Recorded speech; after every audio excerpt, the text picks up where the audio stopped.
You wake up at 3 a.m., not because of a nightmare, not because of a noise in the hallway, because of an idea. You've had it before, 100 times, in the shower, on the commute, at your desk, pretending to listen to a meeting that has nothing to do with you. But tonight it's different. Tonight you sit up, you open the laptop, the screen lights up your face in the dark, and for the first time in a long time, you don't close it. You are 32 years old, product manager at a tech company most people have heard of.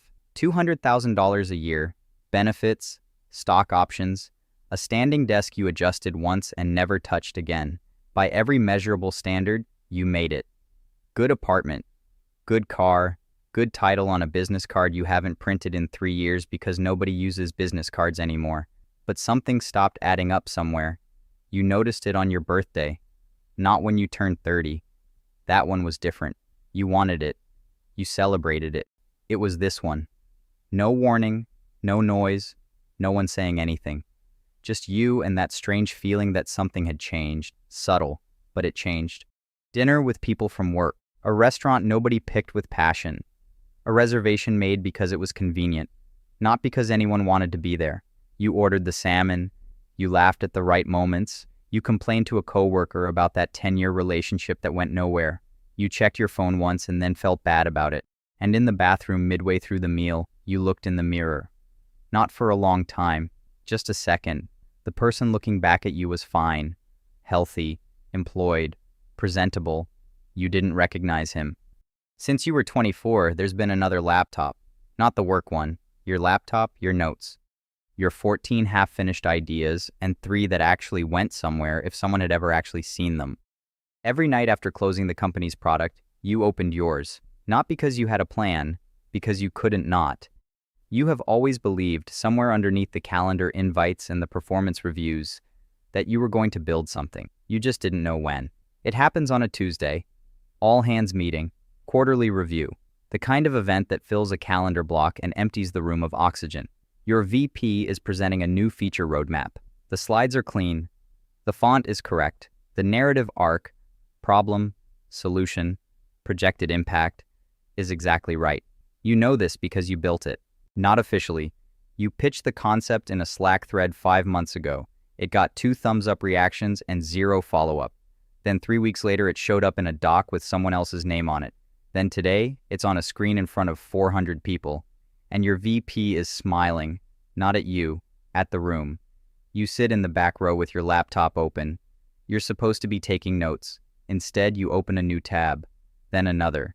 You don't know what you're looking for exactly. You just start reading. Founders who quit jobs like yours, how they did it, what it cost them, what it gave them. The meeting ends. People clap. Someone says the word synergy and nobody flinches. You walk to your desk, you sit down, you open your personal email with that quiet anger just simmering under the surface.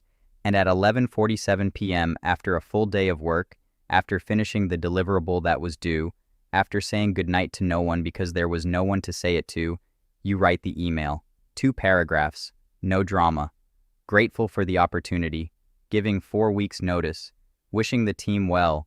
You read it once, you send it, then you sit in the silence and wait for something to happen inside you. It doesn't feel like freedom. It doesn't feel like fear. It feels like finally, you're exactly where you're supposed to be.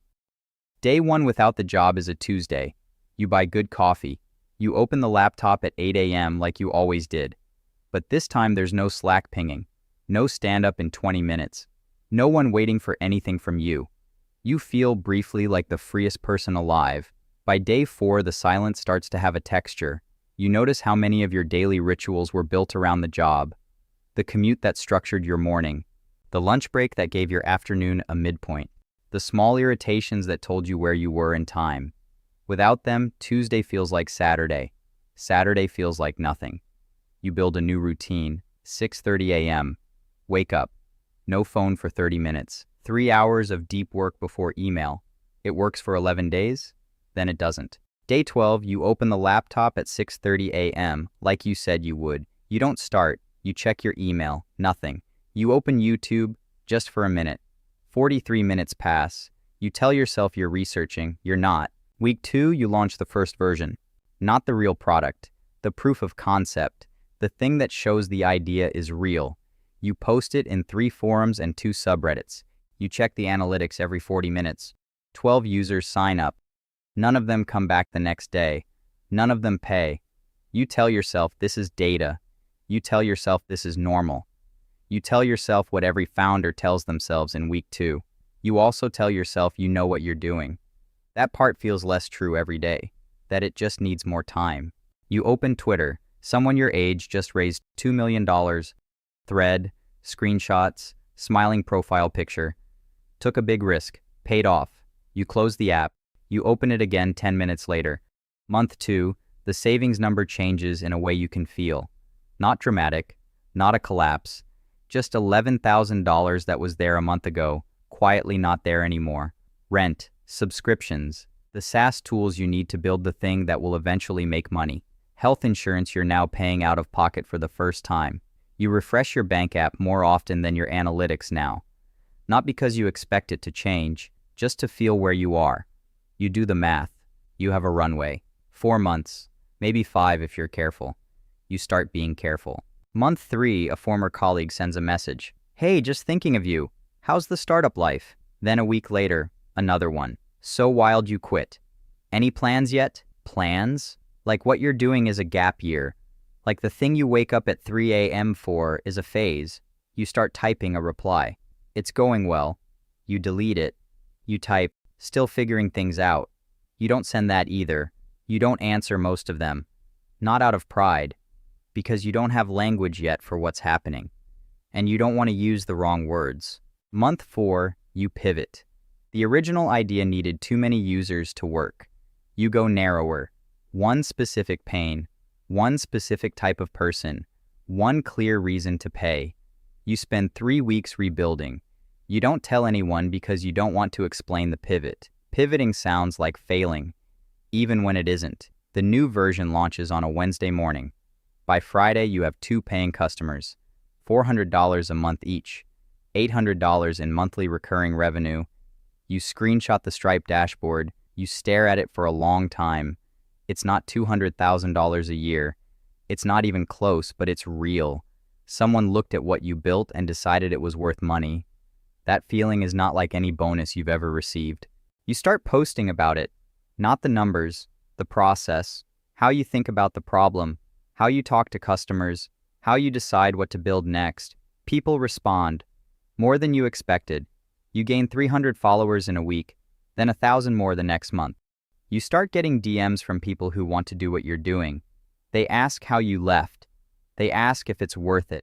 You tell them yes because in month 5, you almost believe it. You think you've figured something out. You think you understand the market now. You think the worst part is behind you. This is the most dangerous thing you've ever believed. Month 6. The first customer emails on a Monday. Subject line, canceling. No explanation. 1 sentence. Done.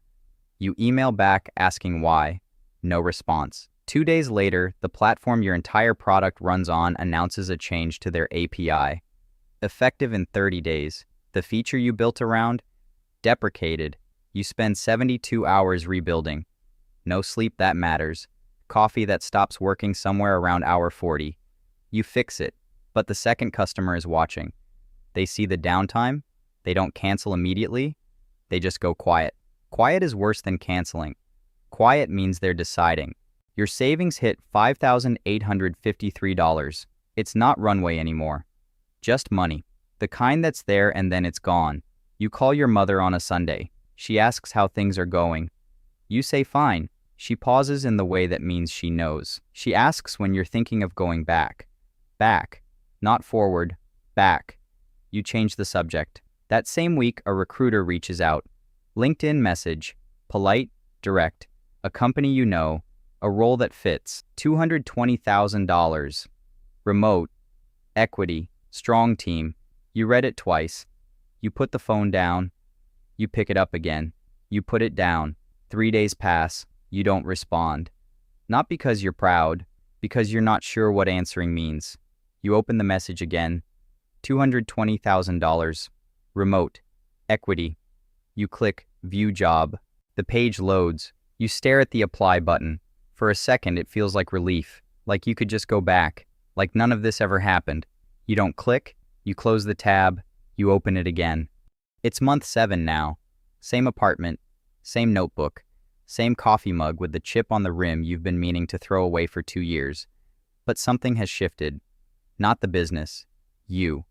You sit at your desk at 11 p.m. and you ask yourself a question you've been avoiding for months. Is this real, or are you just afraid to go back? Because there's a version of this story where you're building something important, and there's another version where you quit a good job because you couldn't stand the idea that someone else owned your time, and you genuinely don't know which one is true. Maybe both.